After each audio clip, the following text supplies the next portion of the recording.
Hi guys, welcome back to episode 6 of series 2 of the Tez Talks Q&A. I'm loving doing these things. It's so good. Thank you so much.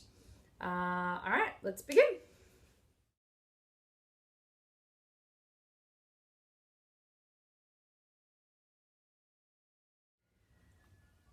Love Eckhart Tolle.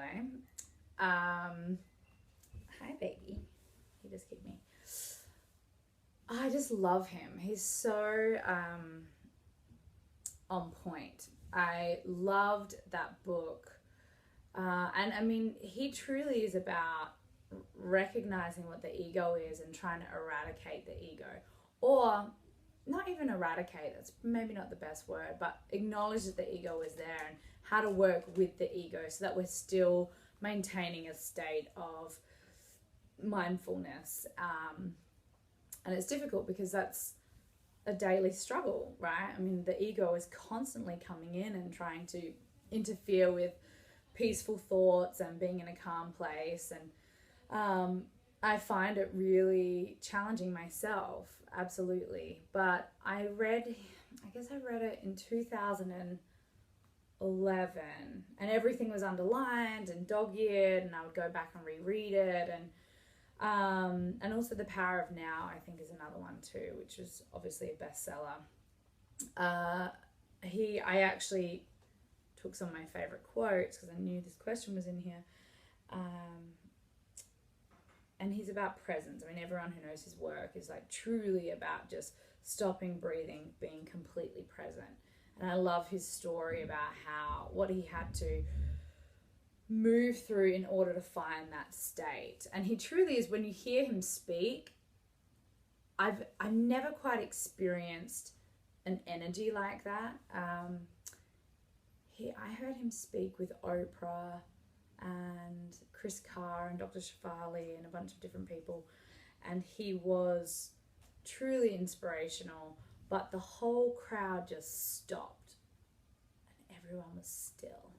And he has that kind of power, that energy to be able to just be so present and have such a profound effect on people, which is why I love his stuff, because he really is the real deal. He's not just speaking it and not living it. He just is it. He just is presence.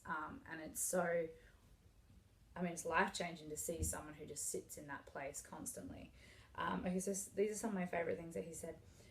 Realize deeply that the present moment is all you ever have. Life is the dancer and you are the dance. Love that. What a liberation to realize that the voice in my head is not who I am. Who am I then? The one who sees that. Love it. Profound. Being spiritual has nothing to do with what you believe and everything to do with your state of consciousness. Where there is anger, there's always pain underneath. Just so true. Always stemmed from some sort of suffering. Whatever you think the world is withholding from you, you are withholding from the world. So it's truly about perspective, isn't it? And gosh, he's like, even just reading that now, I'm like, whew, what a breath of fresh air. I think his work is so remarkable and unlike anyone else's stuff that I've read before, in that it has an immediate effect on me. So I really recommend reading his book or listening to his podcast too. I wouldn't do it driving because I think I've said this before, his voice is so hypnotic that it puts you in a meditative state, and so when you're driving, it's probably not the best place to be in because you want to be alert and aware and conscious about what you're doing. It really puts you in a deep relaxation. I was listening to his stuff before bed a few months ago, and I slept so soundly that night. So yeah, I'm a big fan.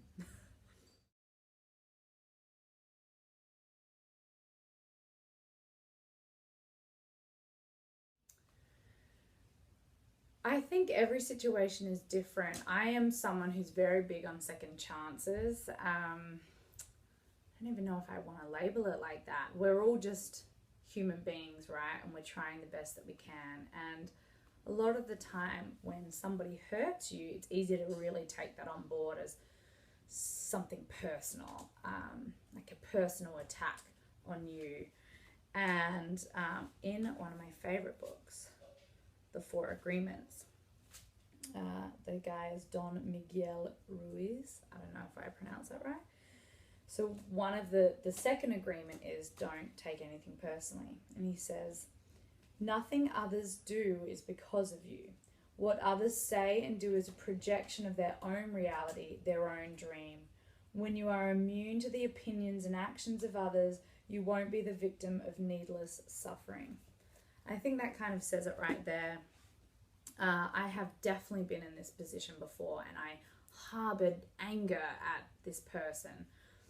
Why would you do that to me? Like, you hurt me.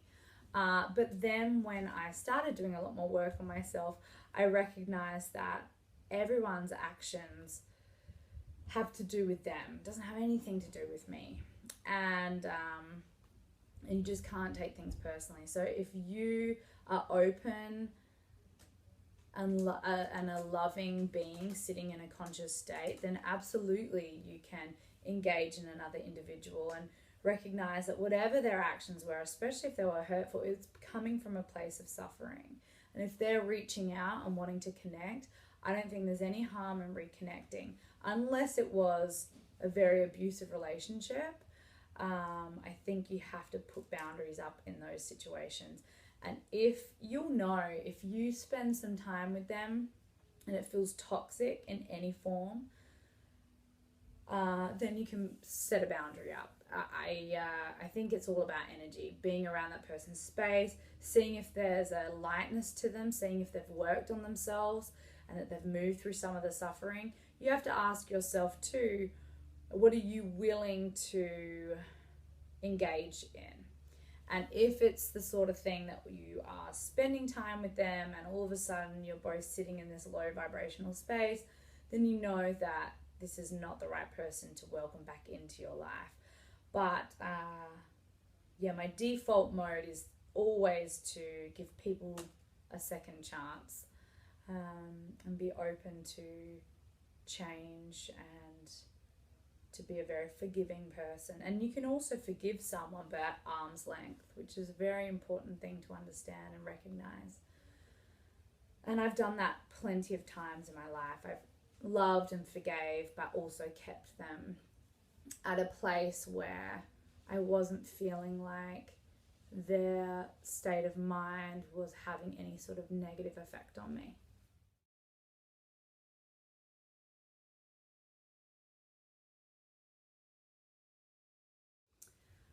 I gotta say, I could definitely get better at this. I think so many mamas struggle with this, and dads too. We throw everything into our children. And I think also, I was talking to a mum this morning at school, and she was like, oh, you're here for every drop off, you're here for every pickup.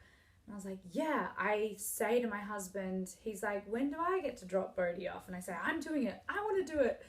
And I think you just love your children so much. You really enjoy being with them and watching them explore the world. And I just love being with him. I just love meeting his needs and spending time with him and going about our day and having adventures and learning together. I just love it. It is completely my passion and it fills my spirit.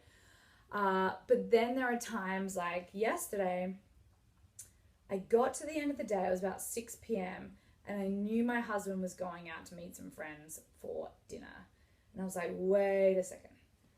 I haven't had any self-care today. I haven't done anything for myself. Everything has been Bodhi-centric, which is my choice because I so thoroughly enjoy it. Then all of a sudden my body was feeling really, really achy, and I knew I had bedtime to put Bodhi to sleep, and I was putting Izzy to sleep too.